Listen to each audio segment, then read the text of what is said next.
Bismillahirrahmanirrahim. Assalamualaikum warahmatullahi wabarakatuh. Perkenalkan, nama saya Hafiz Wiraidanto Asyari dari Fakultas Geografi, Prodi Geografi Universitas Muhammadiyah Surakarta dengan NIM E100200216.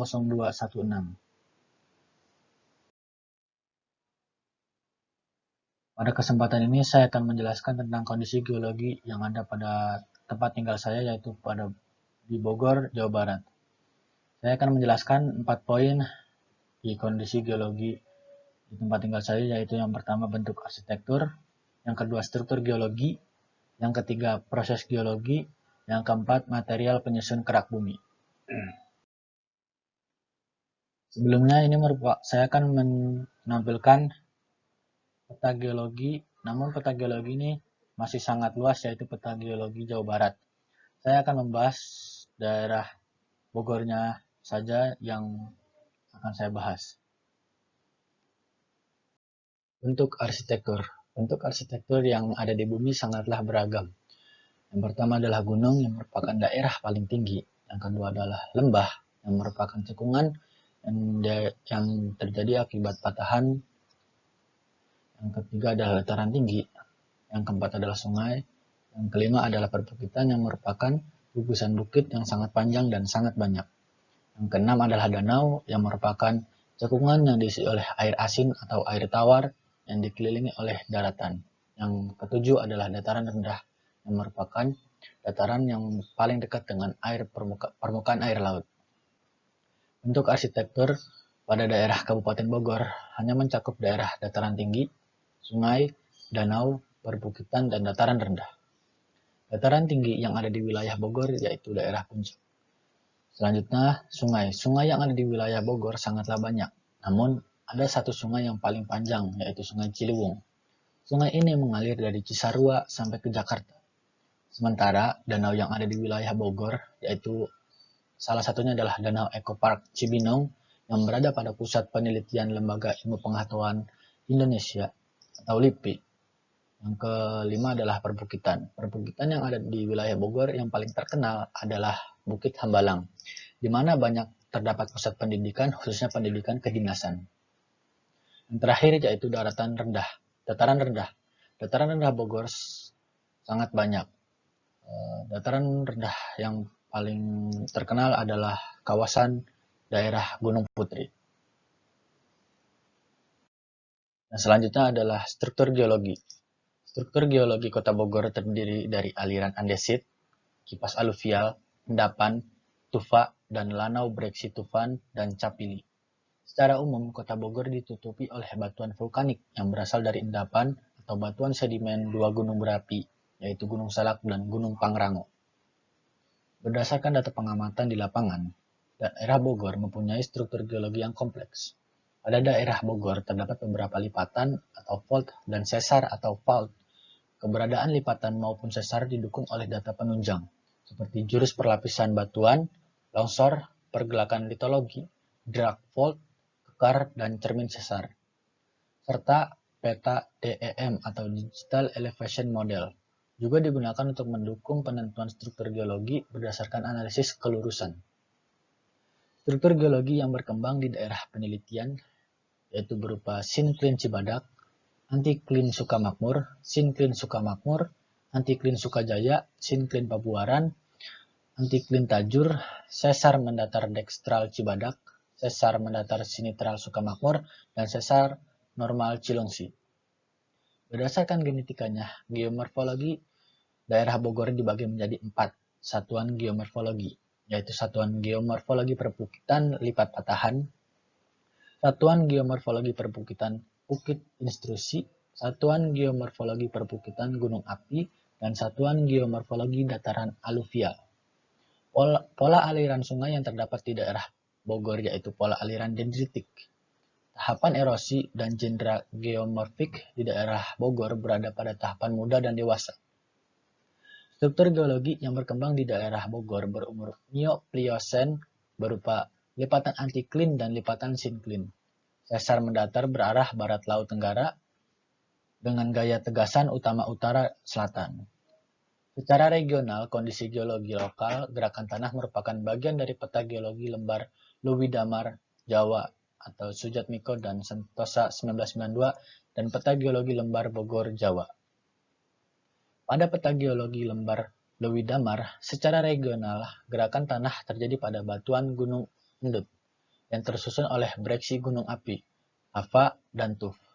Di bawah batuan gunung api tersebut, terendapkan satuan yang tersusun oleh batuan lempeng, batu lampung, pasiran, dan lignit dari anggota batu lempung dari formasi Bojong Manik. Berdasarkan peta geologi lembar Bogor, secara regional, lokasi gerakan tanah tersusun oleh tuf batu apung pasiran dari Gunung Api Salak dan di bawahnya terendapkan batuan gunung api tua yang terdiri dari breksi dan aliran lava. Di bawah batuan gunung api terendapkan batuan lebih tua, tuf dan breksi, yang tersusun oleh tuf batu apung, breksi tufan, bersusunan andesit, batu pasir tuf, lempung tufan dengan kayu tereksikan dan sisa tumbuhan, dan batu pasir berlapis silang.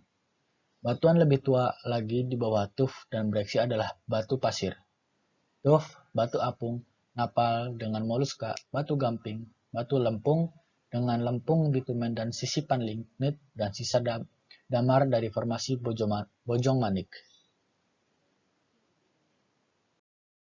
Selanjutnya saya akan menjelaskan tentang proses geologi batuan yang paling banyak tersebar di wilayah Bogor, yaitu batuan andesit dan batuan vulkanik. Yang pertama adalah batuan andesit. Batuan andesit adalah batuan abu-abu menengah, berbutir halus, biasanya berasal dari gunung berapi. Terdapat kebanyakan pada deretan vulkanik atau gunung api pada batas benua yang mengelilingi Samudra Pasifik. Di Indonesia, batuan ini sangat melimpah, terutama pada rangkaian gunung api Sumatera sampai Jawa. Oleh karena itu, pada kawasan Bogor juga sangat banyak tersebar batuan andesit yang tersebar di wilayah Indonesia, di wilayah Bogor. Maaf. Yang kedua adalah batuan vulkanik. Batuan vulkanik dibagi menjadi dua, yaitu batuan intrusif dan batuan ekstrusif. Batuan intrusif atau batuan ini terbentuk karena proses intrusi magma, yaitu proses menerobosnya magma melalui celah pada kerak bumi. Tetapi magma tersebut tidak sampai ke permukaan bumi. Meski tidak sampai ke permukaan bumi, magma akan mengalami proses pengkristalan karena suhu di bawah permukaan bumi lebih rendah daripada suhu di dapur magma. Pengkristalan atau pendinginan magma di bawah permukaan bumi berlangsung lama, sehingga membentuk batuan beku plutonik yang tersusun dari mineral-mineral berukuran besar. Besarnya ukuran mineral batuan plutonik disebabkan ion-ion yang terdapat pada magma memiliki waktu yang cukup untuk berkembang dan membentuk kristal yang besar. Contohnya adalah batu granit, periodit, gabbro, dan diorit. Yang kedua adalah batuan ekstrusif. Berbeda dengan batuan intrusif, batuan jenis ini terbentuk dari proses ekstrusi magma. Ekstruksi magma adalah menerobosnya magma dari dapur magma melewati celah-celah pada kerak bumi sehingga mencapai permukaan bumi. Magma atau lava yang berada di permukaan bumi mengalami proses pembekuan yang relatif cepat sehingga membentuk batuan beku vulkanik. Batuan vulkanik juga banyak tersebar di wilayah Bogor karena wilayah Bogor itu terdapat gunung api yang sangat besar, yaitu Gunung Salak dan Gunung Pangrango. Dan terakhir adalah material penyusun kerak bumi yang berada di wilayah Bogor. Yang pertama adalah batuan beku. Batuan beku merupakan batuan dari struktur bumi yang disebabkan oleh pembekuan oleh cairan magma dalam perjalanan menuju bumi. Batuan beku ini terbentuk karena adanya magma yang mengeras atau mengalami pembekuan. Magma ini berasal dari batuan setengah cair ataupun oleh batuan yang sudah ada sebelumnya, baik yang berada di mantel maupun di kerak bumi. Secara umum, proses pelelehan tersebut terjadi pada salah satu proses dari kenaikan temperatur, penurunan tekanan, ataupun perubahan komposisi. Selanjutnya, untuk proses pembentukan batuan beku ini, pembentukan batuan ini juga terkadang tergantung pada jenis batuan bekunya masing-masing. Yang kedua adalah batuan sedimen. Sesuai dengan namanya, batuan sedimen atau batu endapan merupakan salah satu materi pembentuk struktur lapisan bumi selanjutnya. Batuan sedimen adalah jenis batuan yang terjadi karena proses pengendapan materi hasil erosi atau pelarutan. Dengan kata lain, batuan sedimen merupakan batuan yang berasal dari batuan yang sudah pernah ada sebelumnya. Entah itu batuan beku, batuan metamorf yang mengalami pelapukan, terkikis maupun tersangkut, yang kemudian diendapkan di tempat lain. Sedemikian sehingga mengalami proses bernama sementasi dan litifikasi menjadi sebuah batuan sedimen yang keras. Proses terbentuknya batuan sedimen melibatkan 3 proses pengerasan atau pembatuan. Antara lain, proses pertama ialah pemampatan. Proses pemampatan menyebabkan butiran sedimen akan tertekan sesama tertimbus.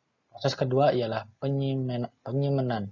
Penyimenan adalah proses di mana mineral yang berasal dari cairan rongga akan terbentuk atau terendap di permukaan butirannya. Adapun jenis simen yang biasanya terbentuk dan utama ialah kuarsa dan kalsit. Kemudian simen akan mengikat butiran yang menyebabkan sedimen menjadi batu. Proses ketiga ialah penghabluran semula. Penghabluran ulang merupakan proses perubahan ukuran atau bentuk dari batuan sedimen tanpa disertai dengan perubahan kimia atau mineralnya. Yang ketiga adalah batuan metamorf. Batuan metamorf merupakan perubahan lanjutan oleh batuan sedimen maupun batuan beku pada struktur bumi. Batuan metamorf ini terjadi akibat adanya berbagai perubahan yang disebabkan oleh proses metamorfosa seperti perubahan tekanan, perubahan kondisi kimia di kerak bumi, perubahan temperatur, aktivitas kimiawi, dan seluruh faktor yang bersatu untuk membentuk batuan metamorf itu sendiri. Kesimpulannya adalah kondisi geologi pada wilayah Bogor sangat beragam, mulai dari strukturnya, arsitektur permukaan bumi, dan material penyusun kerak buminya. Terima kasih. Cukup sekian materi yang dapat saya sampaikan, kurang lebihnya mohon maaf. Assalamualaikum warahmatullahi wabarakatuh.